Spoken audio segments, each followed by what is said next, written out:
K C വേണുഗോപാലൂടെ ഉൾപ്പെട്ട high command തീരുമാനം M പിമാരെ മത്സരിക്കേണ്ടെന്ന്.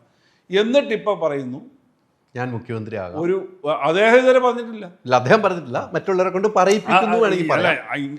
അതാ പറഞ്ഞത്. അല്ല, അദ്ദേഹം ഇലക്ഷന്റെ റിസൾട്ട് വന്നതിന് മുമ്പ് അദ്ദേഹം പറഞ്ഞ വാക്കുണ്ട്, ഞാൻ ആ ചർച്ചയ്ക്ക് ഇല്ല. പക്ഷെ ഇപ്പോൾ അത് പറയുന്നില്ല. ഇല്ല, ഞാൻ അതാണ് നേരത്തെ പറഞ്ഞ പോയിന്റ്. മുമ്പേ പറഞ്ഞു, ഒരു സെന്റൻസ് പറഞ്ഞാൽ മതി. ഇപ്പോഴൊരു സെന്റൻസ് പറഞ്ഞാൽ മതി. ഇപ്പൊ എന്തിനാണ് ഈ അനാവശ്യ ചർച്ച?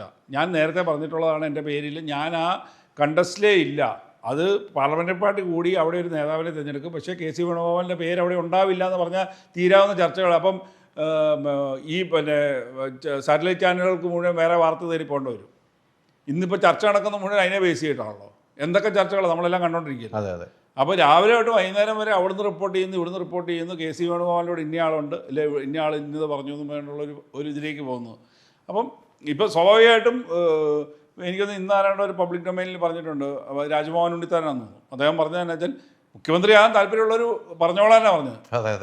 പറഞ്ഞിട്ടുണ്ട്. അപ്പം ഡയറക്റ്റായിട്ട് പറഞ്ഞില്ലെങ്കിലും എനിക്കത് മറ്റേ വരികൾക്കിടയിലൂടെ വായിച്ചാൽ കൃത്യമായിട്ട് മനസ്സിലാകുന്ന രീതിയിൽ ഇന്നലെ തന്നെ Shri V D Satheesan statement നടത്തിയിട്ടുണ്ട്. എന്നെ ഒരു ഉത്തരവാദിത്വം ഏൽപ്പിച്ചിട്ടുണ്ട്, ഞാൻ ആ ഉത്തരവാദിത്വം നിറവേറ്റി. ഇനിയിപ്പോൾ വേണ്ട എന്നാണ് പറയുന്നതെങ്കിൽ ഞാൻ പൊക്കോളാം. പക്ഷേ ആ ഉത്തരവാദിത്വം നിറവേറ്റി എന്ന് പറയുന്നിടത്തെല്ലാം ഉണ്ട്.